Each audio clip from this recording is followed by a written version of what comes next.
So Naveen, let's talk about some of the feedback I've been receiving from our clients and prospects. One of the things that a lot of our prospects and clients are telling us is they've been using a lot of the data analytical solutions for targeting and prospecting, and some of the feedback they're hearing from their sales and marketing people, and more like frustration. And you and I can probably relate to it. But a lot of it is coming from situations where a salesperson contacts a client or prospect, and the offer just isn't relevant for the client. Or in many cases, the client or the prospect has shut down the business, moved to a new location. We don't have the right details on the client, and all the other data issues that we should face. So while from an analytical standpoint, the teams are very happy with the quality of output from the analytical exercises, but the feedback from marketing and sales is very different than what we would expect. Tell me what your experience is in handling such situations in the past. Bobby, I've been talking to different client organizations. It's a very important issue. Sales team are targeting customers with certain offers which are not relevant to them, both in B2B as well as in B2C space. And I see, while I think analytical models or targeting criteria is all perfect, I don't see any issues in that. The fundamental problem lies in the data. And again, data could have multiple issues, and it's all about garbage in, garbage out. If your data is not complete, it has quality issues, then obviously what you're going to find out about the customer as a targeting criteria is going to be wrong. Correct. The first and the most fundamental problem is that the front end process fails, or when the data is being captured in the customer journey, customer interactions, it's not being captured properly.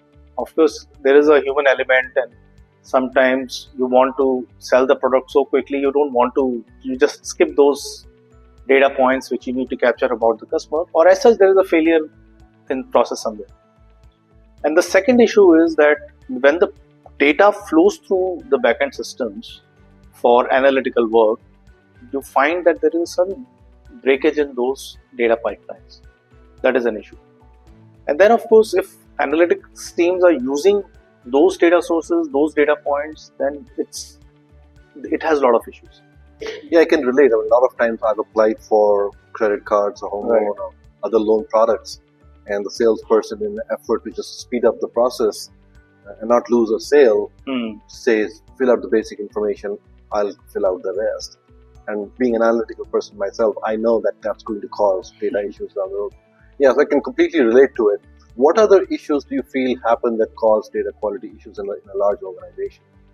So, as I said, process failure is definitely one. Number two, the whole data engineering exercise, data management exercise is sometimes it fails at certain points. Either their data architecture is not good, even if they have data from their different applications or sources, it's not flowing in properly into central databases. So that's where most of the issues, and there are typically data engineering or data management offices in the organizations. Right. They are responsible for supplying clean data to the analytical teams so that they can drive their insights based on that data. Yeah. So those teams are always under constant pressure. I have spoken to so many data architects and data engineering organization heads.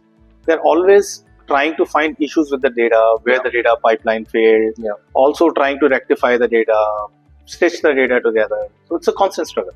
And I can relate to that because I remember one of my first jobs was working for data integrity solutions in a large company, and our primary focus was when data moves from one platform to another, how do we make sure that the same data that's coming from one source gets replicated into the other? Right. You would assume that's a pretty normal thing, but we saw several basic errors and omissions happening in the integration process, so I can completely relate. I also hear about Agentic AI solutions being used for data management, data governance. Do you have specific examples that we could take back to our clients and prospects, how this can help them? Sure, absolutely. So Agentic AI definitely offers a promise when it comes to data management and governance. One, all that manual work of going through multiple tables, understanding the data lineage, how's my a particular feature or a variable is being calculated by two different tables, and how is that flowing out to two other tables. So all of that can be done very nicely by AI agents. That is one example.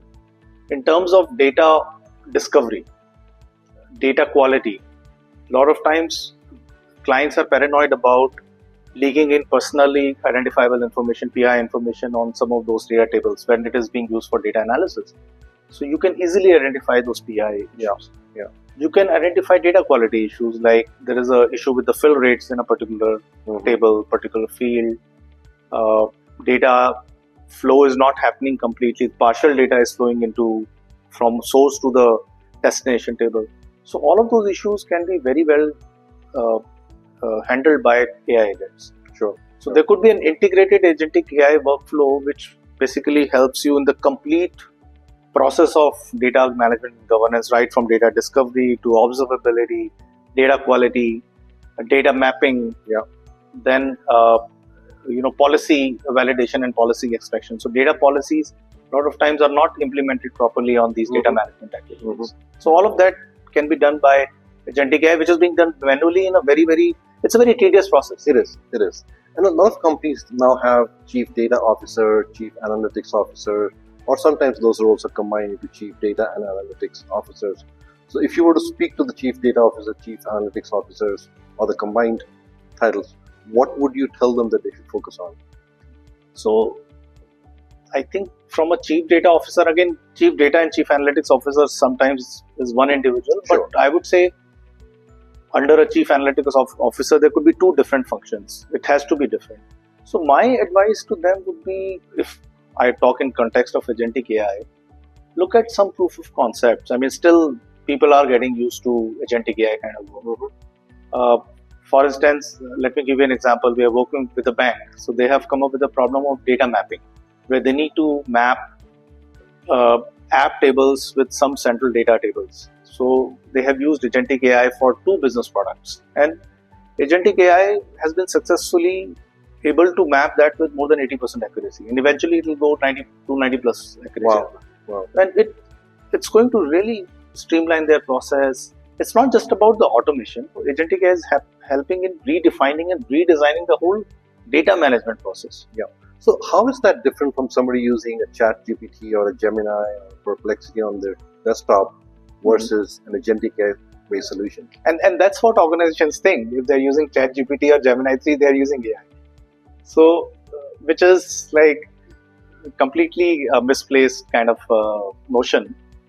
Because, okay, you can ask simple things. Okay, I'll feed in 2 tables, 3 tables, and it'll give me some outputs, which are going to be accurate outputs.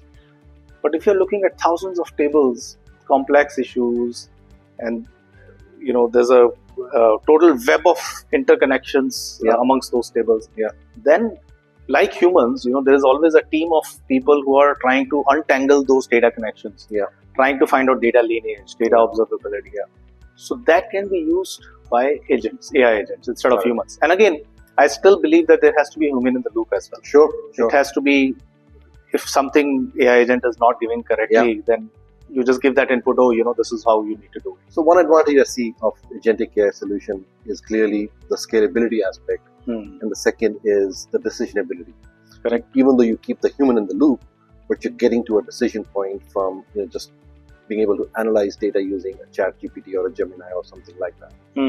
Absolutely. Right. Okay. The other things that people are struggling with is a lot of companies have grown through acquisitions. They've added products without really thinking ahead about creating a single customer view, single client view, or what they call customer 360 view. Do you feel Agentic AI solutions can help create and maintain a customer 360 view? Absolutely. I mean, customer 360 is the starting point for any customer decisioning exercise, or if you need to build customer-centric models.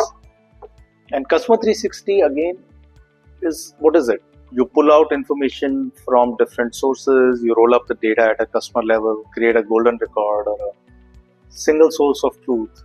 So all of that can be done very nicely by Agentic AI, by implementing Agentic AI. Pull out information from different sources, put it at one place. And to me, it's a very important use case. In fact, Yeah. you can then apply Agentic AI beyond Customer 360 to analyze customer behaviors, to build cross-sell models, The entire campaign, marketing, the whole customer analytics lifecycle process. management. Yeah. Great. Exactly.